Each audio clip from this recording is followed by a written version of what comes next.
Now I want to bring in CBS News chief election and campaign correspondent Robert Costa, who is at our studio in Times Square. Bob, good to see you. How is former President Donald Trump watching tonight? Great to be with you. What a night for CBS News. Margaret and Nora moderating this important moment. And based on my conversations this afternoon with allies and advisors to former President Donald Trump, he will be watching this closely. He has a lot of confidence in Senator Vance to articulate the campaign's positions. He sees the young senator from Ohio as someone who can be an attack dog, who can go after the Minnesota governor, Tim Walz, and really cast the United States under the Biden-Harris administration as a bleak place when it comes to border security, economic pain, and especially now national security and foreign policy. Debates are not isolated moments. They don't happen in a vacuum. They happen within the context of the time in which they're taking place.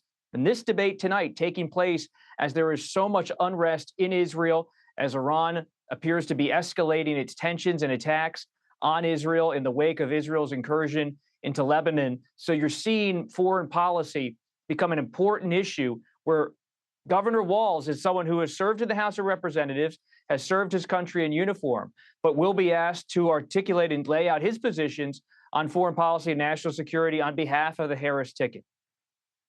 And Trump is holding his own rally tonight. You have followed the former president for some time. What's the thinking behind that? Former President Trump wants to be out there on the campaign trail. This is a close race.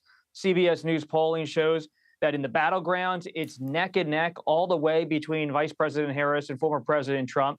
And former President Trump, in the wake of his assassination attempts, wants to project confidence to his voters, to undecided voters, to make sure that he's out there on the campaign trail, building that momentum, because in this final stretch of a presidential campaign, it's about generating news, generating traction. So many voters in the wake of the summer are just starting to pay attention. And I'm told Trump wants to make sure he's there, not always necessarily in a rally type format in an arena, but he wants to be there in these key states, making an argument on the economy and the border, and now on what's going on with Israel and Iran and the broader situation in the Middle East. They always call these things October surprises in American politics. When things take a turn, when things happen you don't expect, think about Access Hollywood tape being released and leaked in 2016, change the race. Perhaps foreign policy change in the race, and you can be sure the candidates will be asked about that issue tonight.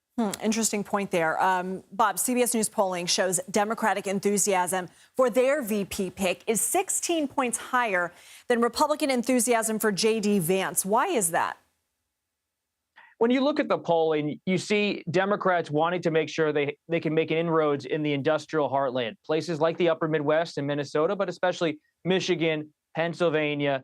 These are states Democrats really want to do well in. They also see working voters in the South and Georgia, North Carolina as political targets. And because of Tim Walz and his everyday folksy style that he has on the campaign trail, they believe, coupled with the economic policies put forward by Vice President Harris, that this ticket can have appeal on a personality level and on a policy level. So he's popular.